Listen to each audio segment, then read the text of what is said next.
Notre patriarche Yaakov a eu 12 fils, dont Lévi, qui lui-même a eu 3 fils et une fille.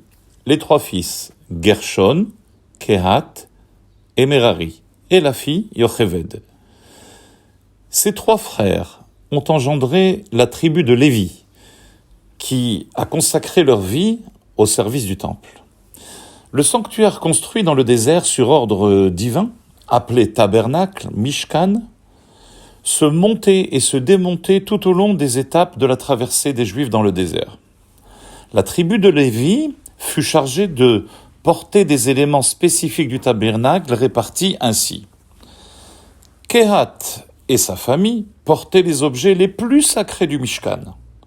Le Aron HaKodesh, l'arche sainte, la Ménorah, le candélabre, le Shulchan, la table d'or où étaient présentés 12 pains. Je précise que ces pains n'étaient pas chametz, c'était des pains de matzah, avec un procédé de fabrication spécial et secret qui gardait leur fraîcheur toute une semaine et que les Kohanim mangeaient le Shabbat. Ils étaient remplacés par 12 autres pains chaque Shabbat.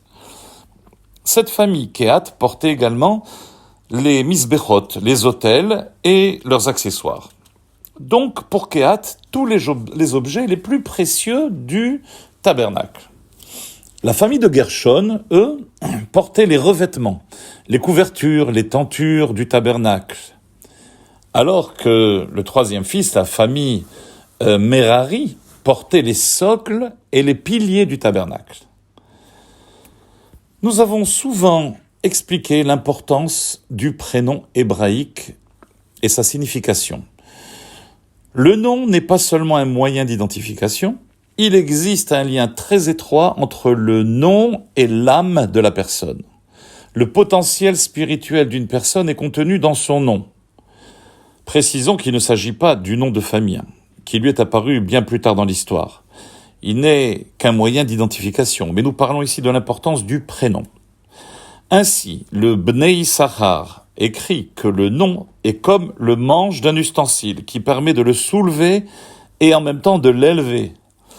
Le nom qui se dit Shem en hébreu, dont la numérologie est 340, est identique au mot de Sefer, 340 également, qui signifie livre, car en effet, le nom d'une personne, c'est le livre de sa vie.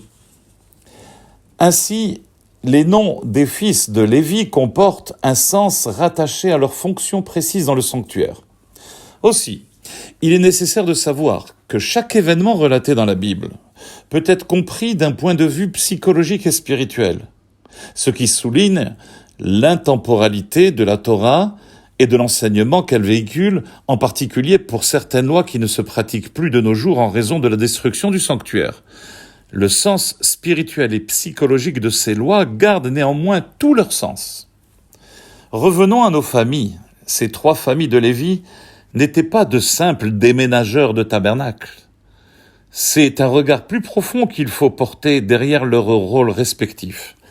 Le sens du nom de Kehat, en hébreu, signifie harmonie. Comme à propos que Yaakov a dit « Velo ikehat amim », l'harmonie dans les peuples. Et eux portaient les objets les plus sacrés. Ceci représente l'être humain qui réussit à intégrer toutes les facettes de sa personnalité avec cohérence et harmonie. Cette personne remarquable, Kehat, réussit à transformer tous les traits de son caractère en objets sacrés, abritant la présence de Dieu dans chacun de ses faits et gestes.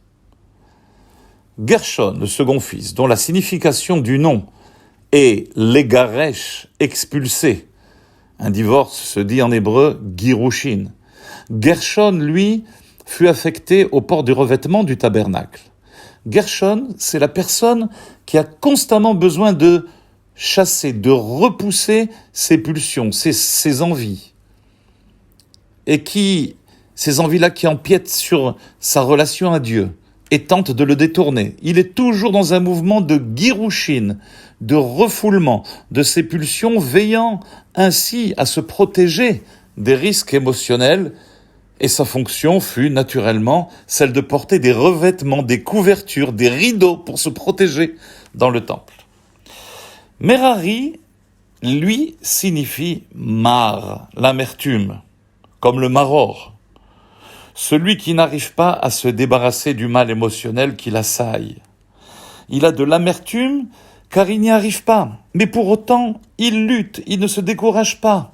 En permanence, il lutte pour ressentir Dieu. Il aspire à la délivrance de ce mal, dans sa frustration, dans sa mériroute. Cet homme Merari porte pourtant les fondations, les socles et les piliers du Mishkan, du tabernacle. Car le début de la guérison, c'est bien la frustration. Le danger est plutôt d'être apathique. Mais si vous êtes frustré, déçu de ne pouvoir gagner votre lutte intérieure, cet état psychologique est très positif. C'est la base qui vous propulsera à découvrir plus vite que vous ne le pensez de nouveaux horizons dans votre vie. Shabbat Shalom.